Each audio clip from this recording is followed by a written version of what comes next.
April 28 முதல் திங்கள் முதல் சனிக்கிழமை வரை இரவு 7 மணிக்கு மீனாட்சி சுந்தரம் புத்தம் புதிய நெடுந்தொடர்.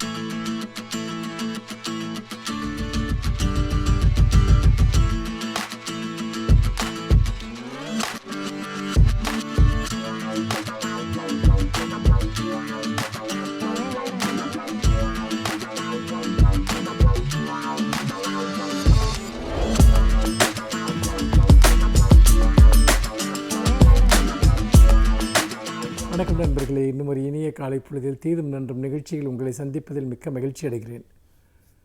இன்றைக்கு ஒரு மிக முக்கியமான தினம்.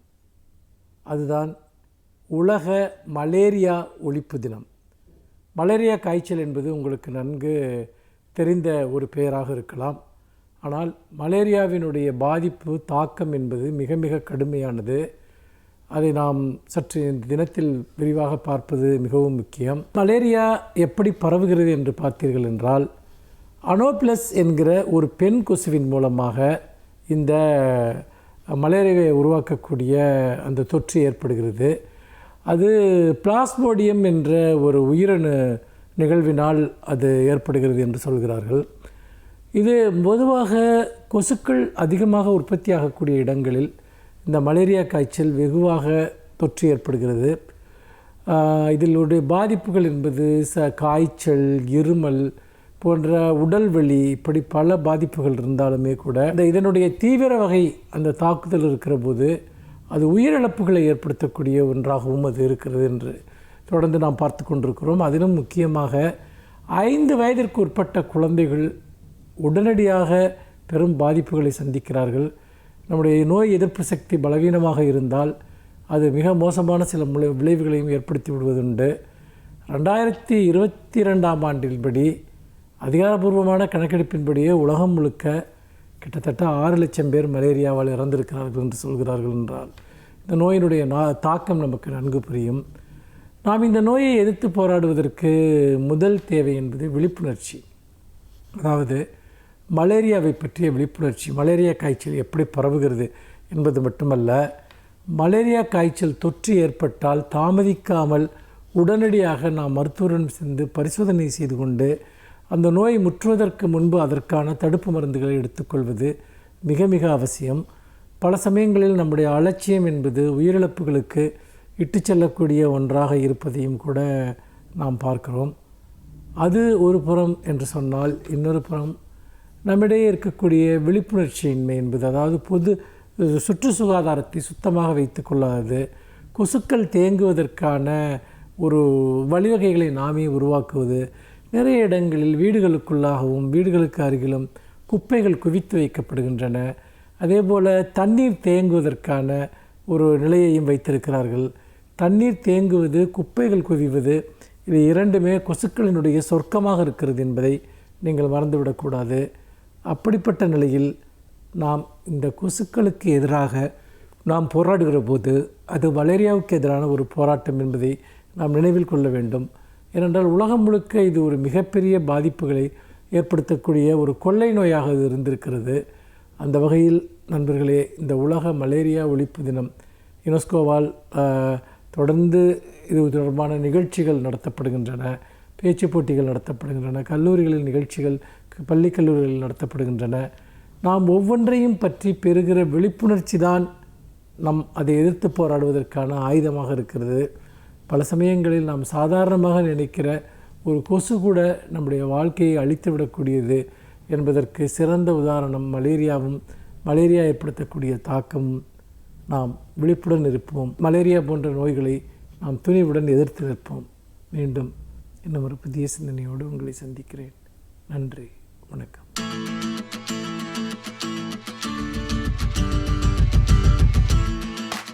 அனைவருக்கும் என் அன்பு வணக்கம். உலகம் முழுவதும் உள்ள சிறுபான்மையினருக்கான உரிமை நாள் என்று ஒரு நாடே ஐக்கிய நாடுகள் அவை குறித்திருக்கிறது.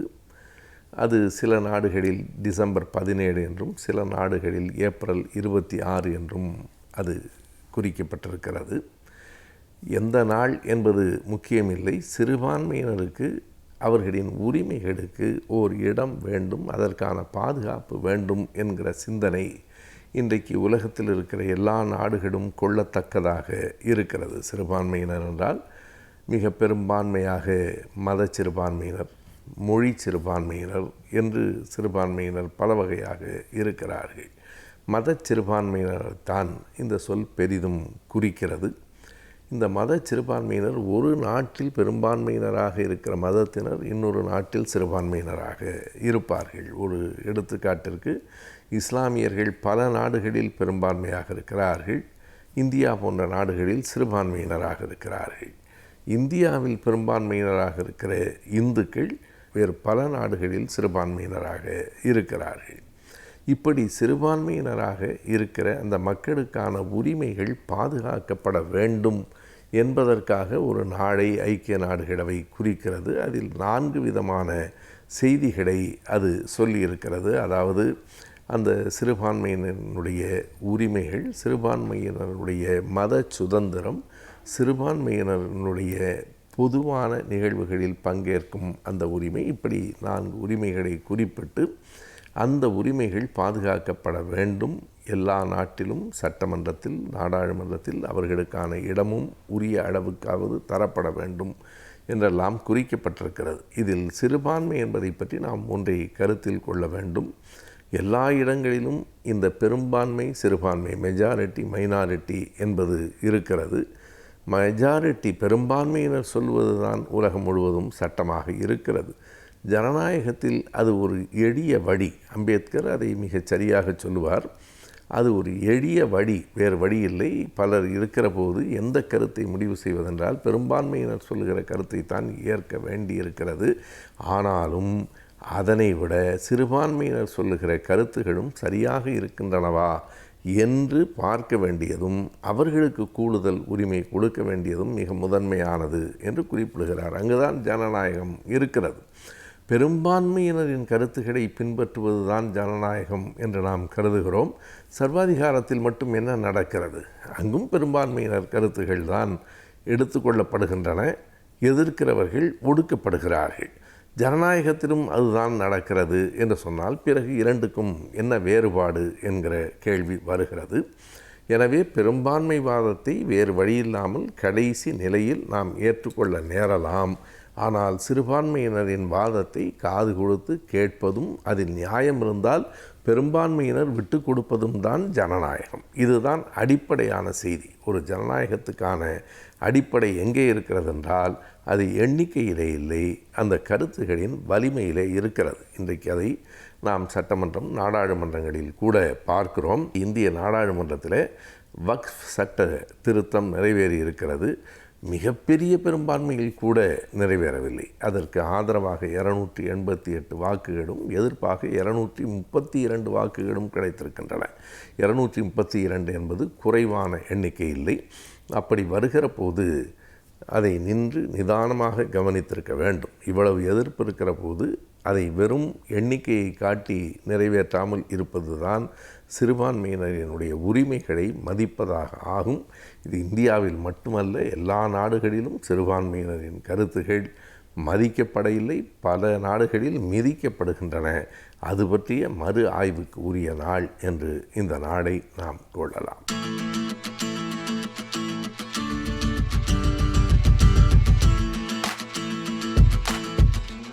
வணக்கம் நேயர்களே. நாம் மன வாழ்க்கையில் ஏற்படக்கூடிய சிக்கல்கள், பிரச்சனைகள், இவைகளெல்லாம் நாம் எவ்வாறு சமாளிப்பது என்பதை பற்றி சில யூகங்களை நாம் பார்த்து வருகின்றோம். அதில் ஒவ்வொன்றாக பார்த்து வந்தோம். நாம் பிடித்தது, பிடிக்காதது, விட்டு கொடுப்பது, பிறந்த வீட்டை பற்றி நாம் பெருமையாக பேசாமல் இருப்பது என்று பல யுக்திகளை நான் உங்களிடம் கூறி வந்தேன். அதில் ஒரு முக்கியமான ஒன்றாக இருப்பது தாம்பத்தியம்.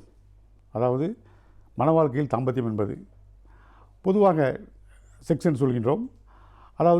அதை பற்றிய பாலியல், இதை பற்றிய பிரச்சனைகள், அதை பற்றிய விவரங்களை எல்லாம் நாம் வெளிப்படையாக சொல்வதற்கு நாம் இன்றும் வெளிப்படையாக சொல்லக்கூடிய ஒரு நிலைமை இன்னும் வரவில்லை. அதுபோல் ஒரு சந்தர்ப்பம் தான் நிலவுகின்றது. பால்வெளிகளை பற்றி, பாலியல் பற்றி விரிவாக வெளிப்படையாக சொல்வதற்கு முடியாத ஒரு நிலையில் இருக்கின்றோம். அதாவது செக்ஸ் சொல்கின்றோம். செக்ஸ் என்றால் என்ன என்று அதாவது கேட்டோம் என்றால், செக்ஸ் என்பது லத்தீன் லாங்குவேஜில் அந்த காலத்தில் அதாவது மருத்துவத்துறையில் கிரேக்கர்கள் லத்தீன் இவர்கள் தான் அவர்கள் கை ஓங்கியிருந்தது. அவர்களுடைய மொழிகள் தான் இன்றும் மருத்துவத்துறையில் நாம் பின்பற்றி வருகின்றோம். அதாவது அது லத்தீன் மொழியில் செக்ஸ் என்றால் என்ன என்றால் பிரி என்று அர்த்தம், டிவிஷன் 2 மேஜர் பிரிவுகள், பைஃபர்கேஷன் என்று அர்த்தம், 2 மேஜர் பிரிவுகள் என்று அர்த்தம். அதை செக்ஸஸ் என்று கூறினார்கள். அந்த செக்ஸ் என்பது என்னவென்றால், அதாவது அது வாழ்க்கையில் எவ்வாறு அது பயன்படுகிறது என்றால் வாழ்க்கைக்கு ஒரு முக்கியமான ஒன்றாக அமைகின்றது. அதாவது நம் வாழ்வை ஆரோக்கியமாக வாழ்வதற்கும் செக்ஸ் உதவுகின்றது. அது மட்டுமல்லாமல் நாம் நீண்ட ஆயுளுடன் வாழ்வதற்கும் அது உதவுகின்றது. வாழ்வு அர்த்தமுள்ளதாக மாறுவதற்கும் அது உதவுகின்றது. வாழ்க்கையில் அர்த்தம் வேண்டுமானவா, அர்த்தமுள்ள வாழ்க்கைக்கு அது உதவுகின்றது. ஆக ஒவ்வொரு கட்டத்திலும் அது செக்ஸ் என்பது நமக்கு அதாவது உதவுவதாக இருக்கின்றது. ஆரோக்கியமான வாழ்வு, அர்த்தமுள்ள வாழ்வு, நீண்ட ஆயுள் உள்ள வாழ்வு இன்று நமக்கு அது பெரும் பங்கினை நமக்கு பகிர்கின்றது. அதாவது விஞ்ஞான முறை எடுத்துக்கொண்டோம் என்றால் எப்படி என்றால், விஞ்ஞான முறையில் உடல் ரீதியாக எடுத்துக்கொண்டோம் என்றால், அதாவது இருதயத்திலிருந்து நேரடியாக பிளட் சப்ளை எங்கு செல்கின்றது, தாம்பத்தியம் நடக்கும் நேரத்தில் அதை சப்ளை ஆகின்றது. அதாவது இதயம் தன்னுடைய சப்ளை ஒவ்வொரு ஆர்கன்களுக்கும் லிவர் இருக்கின்றது, கிட்னி இருக்கின்றது, லங்ஸ் இருக்கின்றது, ஒவ்வொன்றுக்கும் அது பிரான்ச் மூலமாக மெயின் பிரான்ச் என்று சிறு பிரான்ச் என்று அப்படி தான் செல்கின்றது ஒவ்வொரு உறுப்புகள் வேலை செய்வதற்கும். ஆனால் இந்த தாம்பத்தியத்தில் இந்த செக்ஸ் செயல்படும் நேரத்தில் 5 புலன்களும் மனிதனுடைய 5 புலன்களும் ஒன்றாக இணைந்து செயல்படக்கூடிய நேரம் அது. அதாவது கோஆர்டினேஷன், கோஆபரேஷன் ஒன்றுக்கொன்று கோஆர்டினேட் பண்ணி ஒத்துழைத்து மொத்தமாக ஒரே நேரத்தில் பணி செய்யக்கூடிய அந்த நேரம்தான், அதாவது செயல்படக்கூடிய நேரம்தான் நமக்கு தாம்பத்தியம்.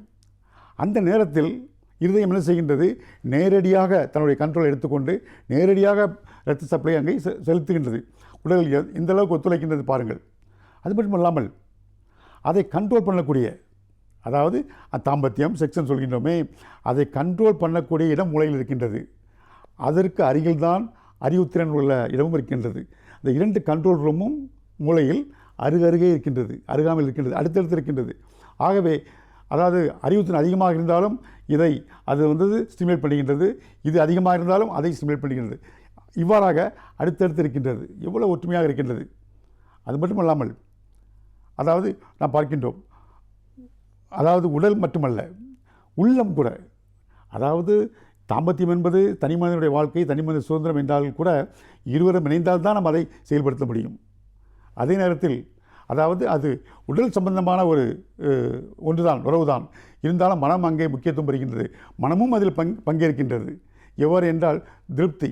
நமக்கு திருப்தி என்பது எப்படி கிடைக்கின்றது? நாம் உடல் மூலமாகத்தான் அதில் நாம் தாம்பத்தியம் என்பது கிடைக்கின்றது அந்த செயலில். அதே நேரத்தில் நாம் அதாவது திருப்தி என்று ஒன்று உண்டு. திருப்தி அடைந்தால் தானே நமக்கு திருப்தி என்று ஒன்று வரும். அது முடிவு கொண்டு வருவதற்கு ஒரு திருப்தி தேவைப்படுகின்றது. அந்த திருப்தி எங்கிருந்து வருகிறது? மனத்திலிருந்து வருகிறது, மனம். ஆகவே அதாவது தாம்பத்தியத்தில் உடல் ரீதியாக இருந்தாலும் உள்ளமும் முக்கியமாக ஒரு பங்கை ஏற்றுக்கொள்கிறது. ஆகவே இது வாழ்க்கைக்கு முக்கியமான ஒன்று. இருந்தாலும் நாம் அதாவது செக்ஸ் என்ற வார்த்தைகளை சொல்வதற்கு நம்முடைய சமுதாயத்தில் சில ஸ்டிக்மாக்கள் இருக்கின்றது, அடைமொழிகள். அது மட்டுமல்லாமல் பட்ட பெயரெல்லாம் இருக்கின்றது. வெளிப்படையாக சொல்வதற்கே முடியாத ஒரு சந்தர்ப்பம் நிலவுகின்றது.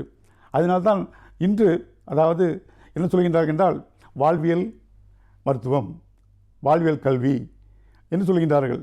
அதாவது வாழ்வியல், அது மருத்துவவியல் கல்வி அப்படி என்று சொல்கின்றார்கள். குடும்பவியல் கல்வி என்று கூறுகின்றார்கள். அதை நாம் அழகு தமிழில் சொல்ல வேண்டும் என்றால், நம்முடைய அழகு தமிழில் அர்த்தமுள்ளதாக சொல்ல வேண்டும் என்றால் அதுக்கு தாம்பத்தியம் என்று சொல்லலாம். தாம்பத்தியம் என்பது ஒரு புண்ணியமான வார்த்தை, ஒரு கண்ணியமான வார்த்தை. நாம் அதை பயன்படுத்திக் கொள்ளலாம்.